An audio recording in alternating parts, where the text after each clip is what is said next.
नमस्कार, good morning India में आपका स्वागत है। मैं हूं अदिति राजपूत, मेरे साथ है शारिक रहमान खान और शुरुआत इस वक्त की बड़ी खबर से कर रहे हैं।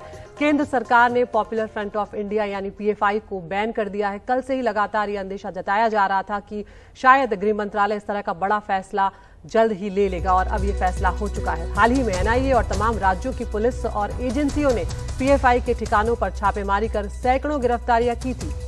गृह मंत्रालय ने पीएफआई को 5 साल के लिए प्रतिबंधित संगठन घोषित किया है। पीएफआई के सहयोगी संगठनों पर भी कार्रवाई की गई। ये कार्रवाई यूएपीए के तहत की गई। आरोप यह है कि पीएफआई युवाओं को कट्टर बनाने की कोशिश करते हैं, विदेश से फंड लेकर देश में आतंकी गतिविधियों में शामिल होते हैं। उत्तर प्रदेश, कर्नाटक और गुजरात सरकार ने इस पर बैन की सिफारिश की थी। सिमी, जेएमबी, आईएसआईएस से इनके तार जुड़ने का अंदेशा भी गृह मंत्रालय ने जताया है। पीएफआई को देश की आंतरिक सुरक्षा के लिए खतरा बताया गया। कल पीएफआई के कई ठिकानों पर बड़ी रेड की गई थी देश भर में और 250 से ज्यादा लोग गिरफ्तार भी हुए थे। कई राज्यों में पुलिस ने दबिश दी थी। पहले भी पीएफआई से जुड़े लोगों को पकड़ा गया है। आतंकी लिंक के आरोप में हुई कार्रवाई। ऑल इंडिया इमाम काउंसिल समेत 8 दूसरे संगठनों पर भी कार्रवाई।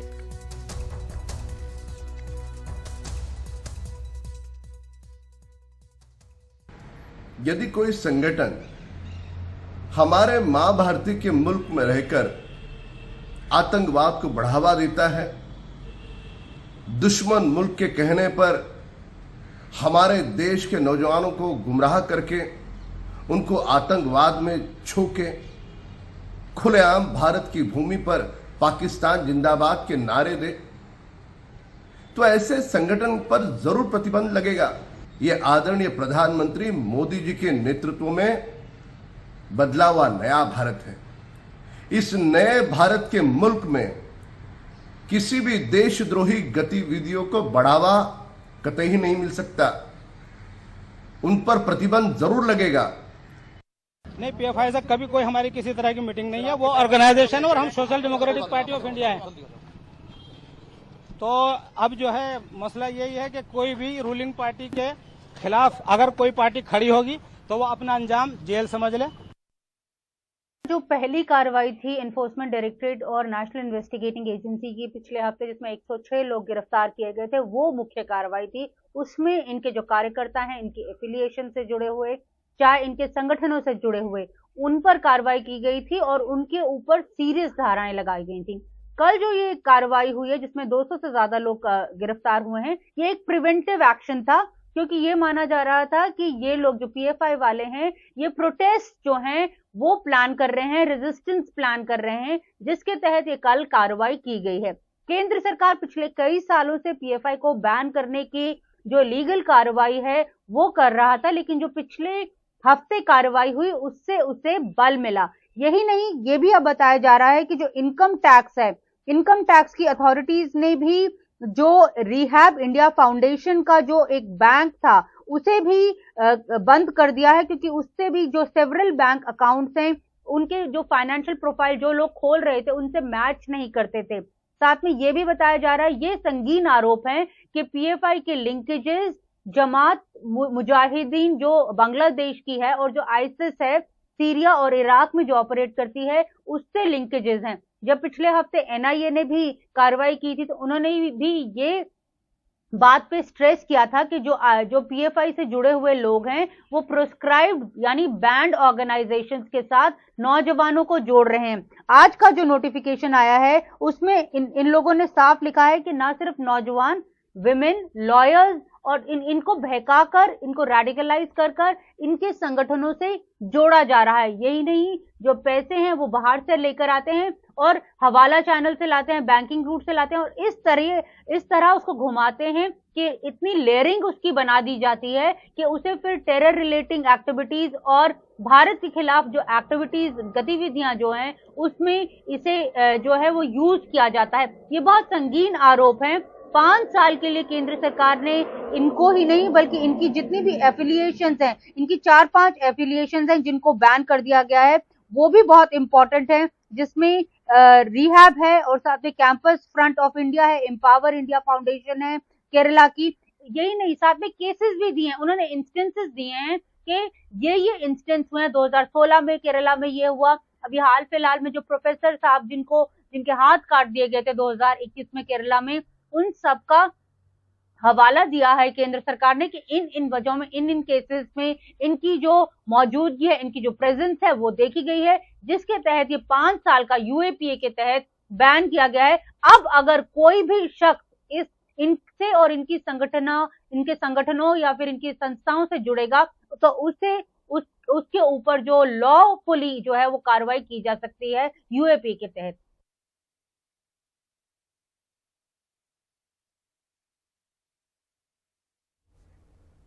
मुकेश हमारे साथ जुड़ गए। मुकेश, यहाँ पर सिमी पर जब बैन लगा था कुछ साल पहले, उसके बाद से बताया जाता है कि पीएफआई जो है वो उसने अपना विस्तार किया कहीं ना कहीं, और इस तरह से एक बार फिर जब अब पीएफआई पर बैन की खबरें हम कल से ही देख रहे थे, आप भी अपनी रिपोर्ट्स में बता रहे थे कि अब बहुत जल्द इसको लेकर फैसला लिया जा सकेगा। जब बैन लगता है तो जो पाबंदियां हैं वो हर तरह की होती है, लेकिन जो वो कार्यकर्ता होते हैं, क्या क्या बंधन होते हैं, क्या क्या किस तरह के एक्शंस लिए जा सकते हैं उनके ऊपर? देखिए 2001 में सिमी पर बैन लगा था। इसके बाद से जो सिमी की सभी एक्टिविटीज थी वो बंद हो गई थी, लेकिन इनके बहुत सारे जो कार्यकर्ता हैं, जो मेंबर्स थे, वो खुलेआम घूम रहे थे। और बाद में आरोप ये है कि 2009 में एक मीटिंग हुई कोझीकोड में, और इस मीटिंग में जो पीएफआई है, पीएफआई बना, और पीएफआई एक तरह से सिमी का ही ब्रांच था, जिसमें कई और संगठन शामिल हुए। और उसके बाद 2009 के बाद पीएफआई एक्टिव हुआ। पीएफआई ने 2010 में गृह मंत्रालय में अपना रजिस्ट्रेशन करवाया, और उसके बाद इसको बाहर से फंडिंग आनी शुरू हुई। अगर हम देखें कि बैन के बाद, तो बैन के बाद किसी भी संगठन की सभी एक्टिविटीज़ बंद हो जाती हैं, उसको बाहर से मिलने वाला फंड बंद हो जाता है। उसके जो एक्टिव मेंबर्स हैं उनको जो एनआईए है वो पहले ही गिरफ्तार कर चुकी है, वो जेल में है, उनके खिलाफ यूएपीए के तहत केस चलेगा। इसके अलावा कल हमने देखा कि जो बहुत सारे लोग, करीब 250 लोग प्रिवेंटिव अरेस्ट किए गए। ये लोग इसलिए अरेस्ट किए गए ताकि ये कोई प्रोटेस्ट न कर पाएँ। तो किसी भी तरह की एक्टिविटी पर बैन है, इनके दफ्तर सील कर दिए जाएंगे। जितने भी पीएफआई के अलग अलग राज्यों में दफ्तर हैं, कुल 16 राज्यों में पीएफआई फैला हुआ है, तो जहाँ जहाँ पर इनके दफ्तर हैं वो बैन कर दिए जाएंगे। इनकी सारी एक्टिविटी जो है वो इलीगल हो गई हैं, और कोई भी अगर इस संगठन में रह के अब कोई एक्टिव होता है तो उसके खिलाफ यूएपीए के तहत कार्रवाई की जाएगी। तो बैन होने के बाद अब पीएफआई पूरी तरह से इस पर पाबंदी लगा दी गई है। और जैसा कि एनआईए और ईडी ने अपने जो रिमांड नोट कोर्ट में पेश किए हैं हाल के दिनों में, जब पीएफआई से जुड़े लोग अरेस्ट हुए हैं, तो उसमें साफ लिखा है कि किस तरह से ये संगठन सीरिया और इराक से फंडिंग ले रहा था, खाड़ी देशों से पैसा आ रहा था, और लगातार पीएफआई के नेता इन देशों में ट्रेवल कर रहे थे केवल फंड इकट्ठा करने के लिए। ये सारा फंड देश में अवैध गतिविधियों में इस्तेमाल किया जा रहा था। अब तक 15 से ज़्यादा ऐसे लोग हैं पीएफआई से जुड़े हुए जो कि इस्लामिक स्टेट में शामिल हो चुके हैं या शामिल होने की फिराक में थे। इसमें से अधिकतर लोग केरल से हैं। इसके अलावा जो बड़े मामले सामने आए हैं पीएफआई को लेकर, उसमें एंटी सीए प्रोटेस्ट था, जिसमें आरोप ये है कि पीएफआई ने फंडिंग की। इसके अलावा 2020 में दिल्ली में, उत्तरी पूर्वी दिल्ली में दंगे थे, जिसमें आरोप लगा कि पीएफआई ने दंगों को फंड किया और इसके मेंबर एक्टिव तौर पर इसमें शामिल थे। इसके अलावा हाथरस में जो दलित लड़की के साथ जो उसका मर्डर हुआ था और जो रेप की बात कही गई थी, उस मामले में पीएफआई के 4 मेंबर अरेस्ट हुए। तो अलग अलग जगहों पर लगातार पीएफआई का नाम आता रहा है। बहुत सारी टारगेट किलिंग हुई हैं, धर्मांतरण के मामले हैं, इस तरह से जो यूथ हैं उसमें कट्टरता फैलाने के मामले हैं। इन तमाम मामलों में पीएफआई मेंबर्स का नाम आता रहा, और जो सेंट्रल एजेंसीज हैं जैसे ईडी है, एनआईए है, ये लगातार पीएफआई के मेंबर्स को अरेस्ट करती आई हैं। अगर हम देखें तो पिछले 2-3 साल में ऐसे 100 से ज़्यादा मेंबर्स होंगे जो इन एजेंसी ने अरेस्ट किए हैं, और सब पर टेरर फंडिंग के आरोप है, किसी पर आतंक फैलाने का आरोप है, टारगेट किलिंग का आरोप है। तो इस तरह से लगातार जो मेंबर्स हैं वो अरेस्ट होते रहे हैं। 16 राज्यों में ये संगठन फैला हुआ है। तो निश्चित तौर पर अब बैन लगने के बाद इसकी जो एक्टिविटीज़ हैं उन पर पाबंदी होगी, और कोई भी अगर इसकी एक्टिविटीज़ में शामिल पाया जाएगा एक्टिव तौर पर, तो उसके खिलाफ यूएपीए के तहत कार्रवाई होगी। एनआईए ने जो रेड की थी कुछ दिन पहले पीएफआई के ठिकानों पर, तब 106 लोग गिरफ्तार किए गए थे। 106 ये वो लोग हैं जो पीएफआई के या नेता हैं या एक्टिव मेंबर हैं, उनको अरेस्ट किया गया था। अगर हम देखें तो पीएफआई जो संगठन है इसकी कई शाखाएं हैं, जैसे एसडीपीआई है, social democratic party of India. ये मेनली जो है एक पॉलिटिकल पार्टी है जो कि चुनाव आयोग में रजिस्टर्ड है, और आरोप ये है कि जो पीएफआई है वो अपने राजनीतिक मंसूबे पूरे करने के लिए, ताकि देश में एक नए तरह की पॉलिटिक्स हो, पॉलिटिक्स में इन्वॉल्व हो, उसके लिए वो इसमें शामिल हुई। दूसरा कैंपस फ्रंट ऑफ इंडिया जो कि कॉलेजों में एक्टिव है, यूनिवर्सिटीज़ में एक्टिव है, वहाँ पर आरोप ये है कि वहाँ छात्रों को ये भड़काते हैं और उनमें कट्टरता फैलाते हैं, इसलिए इसको बनाया गया था। इस तरह से कई और संगठन हैं जिनको अब पूरी तरह से गृह मंत्रालय ने बैन कर दिया है और किसी भी तरह की एक्टिविटीज़ पर पाबंदी लगा दी गई है। तो फिलहाल 106 लोग वो गिरफ्तार हुए थे जो एनआईए ने अरेस्ट किए थे, और कल करीब 250 लोग पकड़े गए। ये वो लोग हैं जो कि इस संगठन से जुड़े हुए हैं। हालांकि ये कोई बड़े चेहरे नहीं हैं, लेकिन ये आशंका थी कि ये लोग बैन लगने के बाद ये लोग प्रोटेस्ट कर सकते हैं या हंगामा कर सकते हैं, इसीलिए इनको प्रिवेंटिव अरेस्ट किया गया और फिलहाल ये सभी जेल में हैं, क्योंकि अगर इनको बेल लेना होगा तो कोई सरकारी कर्मचारी इनका बॉन्ड भरेगा तभी इनकी बेल हो पाएगी। तो फिलहाल 250 लोग कल जेल भेजे गए हैं। जी शुक्रिया मुकेश, विस्तार से इस पूरे मामले पर रोशनी डालने के लिए कि इतिहास क्या था, आरोप क्या है, आगे क्या कुछ हो सकता है इस बैन के बाद। लेकिन इस मुद्दे पर हमने अपने दो और संवाददाताओं से कुछ देर पहले बात की थी। पहले सुनील सिंह को सुनवाते हैं जो मुंबई से इस रिपोर्ट को हम तक लेकर आए। अगर आप मुंबई की बात करेंगे तो मुंबई में पीएफआई का बहुत ज़्यादा कहीं कुछ जोर या फिर कोई दफ्तर या कोई एक्टिविटी कभी ज़्यादा दिखाई नहीं पड़ी।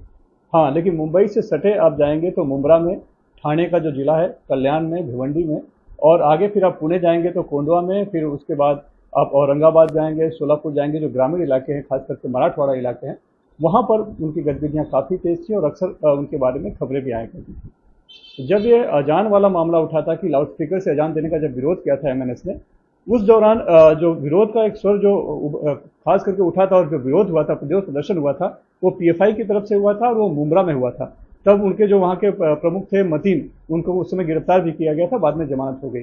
तो कल हमने जब देखा कि देशव्यापी जो कार्रवाई कल भी हुई, लेकिन कल की जो कार्रवाई थी वो राज्य की पुलिस की तरफ से की गई थी।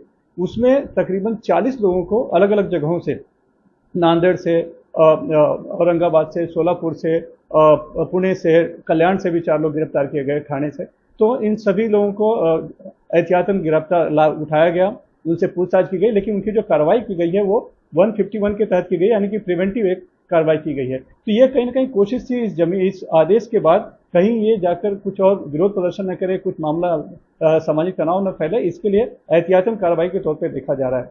लेकिन जहां तक आप पूछ रहे हैं कि इनकी मंशा के बारे में, तो अभी जब 22 सितंबर को देशव्यापी कार्रवाई हुई थी, एनआईए ने की थी, उसी दिन महाराष्ट्र में महाराष्ट्र एटीएस ने एक बड़ी कार्रवाई की थी और 4 यूएपीए के तहत मामले दर्ज किए थे, जिसमें 20 लोगों को गिरफ्तार किया गया था। और उनसे पूछताछ में ये जानकारी मिली कि दक्षिण भारत का जो काडर है पीएफआई का, वहां से इन्हें जिम्मेदारी दी गई है, महाराष्ट्र के काडर को, कि ये संघ मुख्यालय जो नागपुर में है उसकी ज्यादा जानकारी निकालें, जो दशहरा के दिन पथ संचलन होता है उसकी जानकारी निकालें और उसकी जानकारी पूरी दें। और ये भी बताया गया कि आरएसएस के और बीजेपी कुछ नेता इनके निशाने पर है। तो ये इस तरह से इनके बारे में एक संदिग्ध गतिविधियां की जानकारी जरूर दी गई है और ये बताया जा रहा है कि ये समाज सेवा के नाम पे लोगों में, खास करके मुसलमानों में, एक कट्टर भाव पैदा करने की कोशिश कर रहे हैं। ये आरोप जरूर लगता रहा है पीएफआई को। कहीं ना कहीं इस बात की आशंका थी और जो पुलिस महकमा है उसको भी शायद कहीं न कहीं वो ये कयास लगा रहा था कि पीएफआई के खिलाफ बड़ी कार्रवाई होने जा रही है। और इसीलिए कल देखिए कर्नाटक में पूरे राज्य में राज्य सरकार की तरफ से, राज्य पुलिस की तरफ से एक क्रैकडाउन हुआ और पीएफआई के तकरीबन 100 कार्यकर्ताओं को प्रिवेंटिव कस्टडी में लिया गया, एहतियात के तौर पर हिरासत में लिया गया। और इसके साथ ही साथ और जब हमने पुलिस अधिकारियों से बात की तो उनका ये कहना था कि ये वो लोग हैं जिन्होंने एनआईए जब यहाँ पर दबिश के लिए आई थी तो उस एनआईए के काम में इन्होंने बाधा डालने की कोशिश की थी। कई के नाम पहले से हैं, कई सारे आपराधिक मामलों में, तो सारी लिस्ट पुलिस के पास पहले से तैयार थी। और जाहिर है कि जब इस तरह की कार्रवाई हो रही थी तो एनआईए का कहीं ना कहीं से निर्देश रहा होगा और उसके बाद पूरे राज्य भर में कार्रवाई हुई और इसके बाद 100 के आसपास कार्यकर्ताओं को पकड़ा गया। दूसरी लिस्ट भी तैयार है। तो जाहिर है कि पुलिस ने अपनी तरफ से पूरी व्यवस्था करके रखी है कि किसी तरह से कानून व्यवस्था के लिए यहाँ पर समस्या खड़ी न हो। लेकिन पुलिस के लिए जो सबसे ज्यादा चिंता की बात है वो तटीय कर्नाटक, जहां पर संघ परिवार भी बहुत सक्रिय है और साथ ही साथ पीएफआई भी बहुत सक्रिय है और वहीं पर सबसे ज्यादा कॉन्फ्लिक्ट होता है, सबसे ज्यादा संघर्ष होता है, चाहे वो मैंगलोर हो, उडुपी हो और इसके आसपास का जो उत्तर कन्नड़ा का जो इलाका है, इन सभी जगहों पर काफी संघर्ष देखने को मिला है और दोनों ही तरफ से एक दूसरे के खिलाफ आरोप प्रत्यारोप लगते रहते हैं। और ऐसे में कई बार राज्य सरकार, चाहे वो कांग्रेस की सरकार हो या बीजेपी की सरकार हो, कई बार इन सरकारों ने केंद्र से मांग की थी कि पीएफआई पर बैन लगाया जाए। 2006 में जब पीएफआई केरल में बना था तो ये जो पूरा इलाका है कर्नाटक केरल का, जो बॉर्डर है मैंगलोर के पास कासरगोड होते हुए, वहां पर ये काफी सक्रिय है। तटीय इलाके में, जैसा कि मैंने आपको पहले भी बताया, काफी सक्रिय है। तो यहाँ पर काफी दबिश दी गई। पुलिस ने, राज्य पुलिस ने भी अपनी तरफ से एक, आप कह सकते हैं कि अपना काम एक तरह से पूरा किया कि अगर बैन लगता है तो किसी तरह के यहाँ पर अप्रिय घटना न हो और हालात बेकाबू न हो, इसको ध्यान में रखते हुए पुलिस ने अपनी तरफ से भी कार्रवाई की है। कई कार्यकर्ताओं को पकड़ा है, कई पर उनकी नजर है। तो जाहिर है कि पुलिस ने भी अपनी तरफ से तैयारी कर ली थी। प्रधानमंत्री नरेंद्र मोदी 11 अक्टूबर को उज्जैन आएंगे। उससे पहले मंगलवार को उज्जैन में मध्य प्रदेश कैबिनेट की बैठक हुई, जहां बीच में रखे टेबल पर महाकाल की तस्वीर को रखा गया और उसके आसपास मुख्यमंत्री शिवराज सिंह और उनकी पूरी कैबिनेट बैठी हुई नजर आई। बैठक में शहर के विकास से जुड़ी कई योजनाओं को मंजूरी दी गई। सीएम ने कैबिनेट की बैठक में पहले खुद कहा कि महाकाल महाराज से सबसे कल्याण की कामना करता हूं। महाकाल महाराज यहाँ के राजा हैं और हम सब उनके सेवक के नाते हम उनकी प्रार्थना कर रहे हैं। अनुराग द्वारी हैं हमारे साथ इस बारे में ज्यादा बात करने के लिए, सीधे उनके पास चलते हैं। अनुराग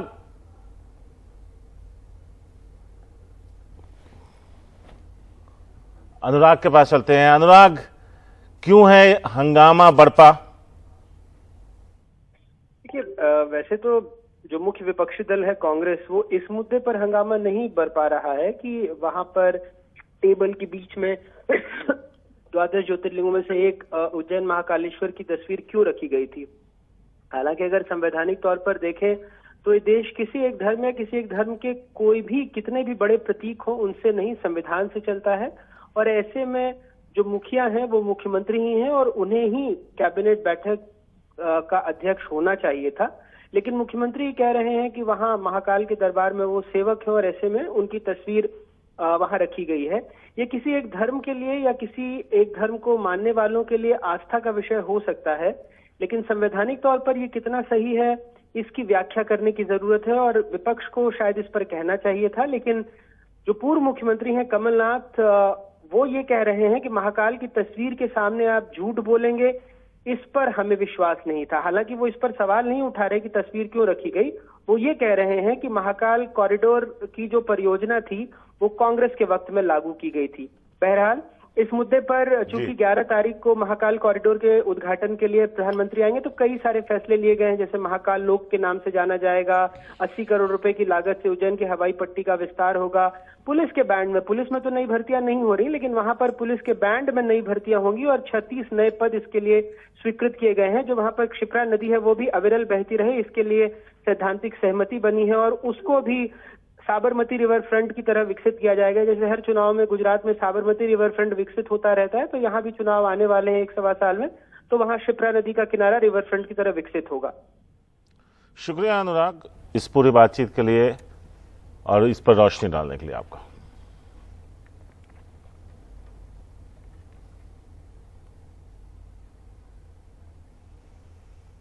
और मध्य प्रदेश के बाद अब रुख करते हैं राजस्थान का, जहां पर कांग्रेस के संकट की जयपुर में पर्यवेक्षक बनाकर भेजे गए कांग्रेस नेता अजय माकन ने सोनिया गांधी को लिखित रिपोर्ट सौंप दी है और इस रिपोर्ट में राजस्थान कांग्रेस के 3 नेताओं के खिलाफ कार्रवाई की सिफारिश की गई है।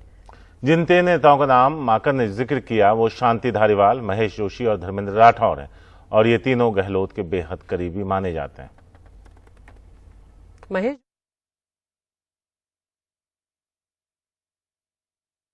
नोटिस मेरे हाथ में अभी तक आया नहीं, मैंने भी सुना कि नोटिस जारी हो गया। आश्चर्य की बात है कि नोटिस हमें मिला नहीं और मीडिया में मिल गया।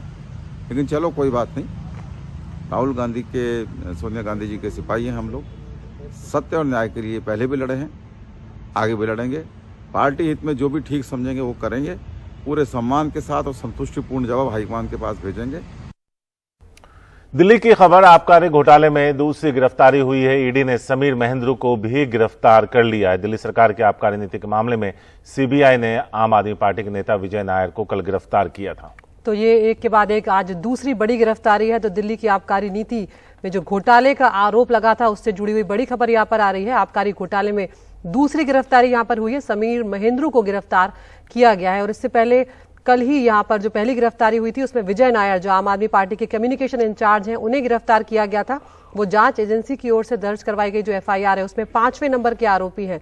उनकी गिरफ्तारी पर आम आदमी पार्टी ने कड़ा विरोध भी जताया है और इस मामले में शारिक, हम जानते हैं कि जो डिप्टी सीएम है मनीष सिसोदिया, उन पर गंभीर आरोप लगे हुए हैं और आरोप यही है कि आबकारी विभाग में जब वो लाइसेंस दे रहे थे तो उस दौरान उन्होंने जो प्राइवेट वेंडर्स हैं उनको फायदा पहुंचाया था और इस दौरान इतने रुपए का जो लाइसेंस फीस माफ की थी उससे सरकार को भारी नुकसान हुआ था। तो एक बड़ी गिरफ्तारी यहाँ पर हुई है। संजय सिंह जो आम आदमी पार्टी के सांसद हैं, उन्होंने इस पर एक रिएक्शन दिया है, ये वो सुनते हैं।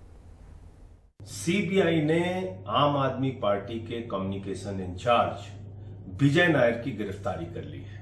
उनके घर 2 बार छापेमारी की गई और छापेमारी में कुछ नहीं निकला। घंटों घंटों रोज बुला के पूछताछ की गई और एक ही दबाव बनाया गया, मनीष सिसोदिया का नाम लो, मनीष सिसोदिया का नाम लो। लेकिन जब विजय नायर ने मनीष सिसोदिया का नाम लेने से इनकार कर दिया तो आज उनकी गिरफ्तारी कर दी गई। ये इस बात को दर्शाता है कि गुजरात की हार का डर भारतीय जनता पार्टी को न जगने दे रहा है, न सोने दे रहा है। तो और इस मामले पर मुकेश हैं हमारे साथ ज्यादा बात करने के लिए। मुकेश, कल एक गिरफ्तारी हुई, आज महेंद्रू की गिरफ्तारी हुई है, तो क्या ये कहा जाए कि एक एक करके जितने आरोपी इस मामले में हैं उन सबको अब गिरफ्तार करेगी सीबीआई?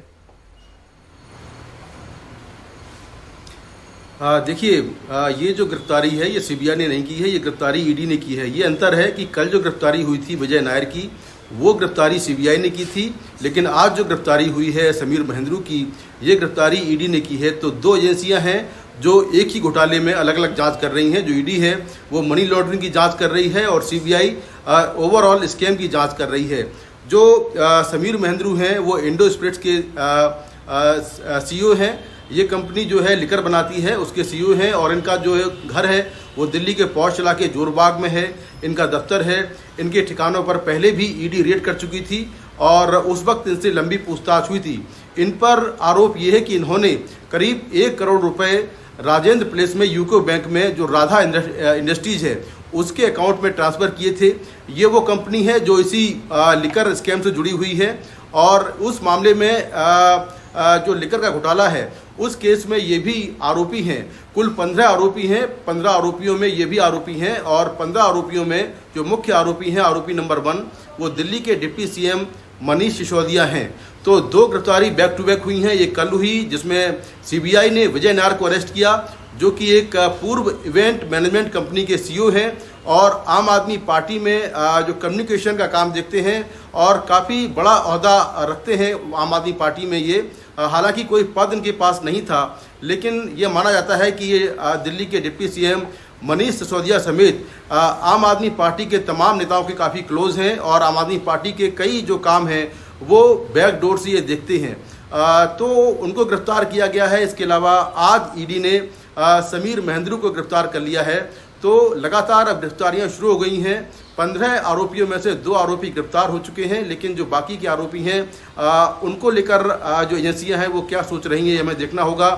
खास तौर से जो डिप्टी सीएम मनीष सिसोदिया हैं उनको लेकर जो जांच एजेंसी है वो क्या करती है, क्योंकि अब तक उनको पूछताछ के लिए किसी भी एजेंसी ने नहीं बुलाया है, चाहे वो ईडी हो या सीबीआई हो, उनका बयान दर्ज नहीं किया गया है। तो ऐसे में लगता है कि जो बाकी के आरोपी हैं उनको बारी बारी से अरेस्ट करने के बाद जब सीबीआई और ईडी अपना केस मजबूत करेगी या मजबूत करने की स्थिति में होगी, तब शायद वो दिल्ली के डिप्टी सीएम मनीष सिसोदिया को बुलाए और उनके खिलाफ जो लीगल कार्रवाई करे, क्योंकि वो इस केस में आरोपी नंबर 1 हैं। जी जी मुकेश, बहुत शुक्रिया अपडेट के लिए, आपके पास आते रहेंगे। तो यहाँ पर बड़ी खबर आ रही है दिल्ली की आबकारी नीति के बारे में, जिसको लेकर कई तरह के आरोप यहाँ पर लगाए गए थे। एक दूसरी बड़ी गिरफ्तारी हुई है समीर महेंद्रू, जो कि इंडो स्पिरिट्स के एमडी हैं। उनके घर और दफ्तर पर कुछ दिन पहले छापा भी पड़ा था और उनको अब गिरफ्तार कर लिया गया है।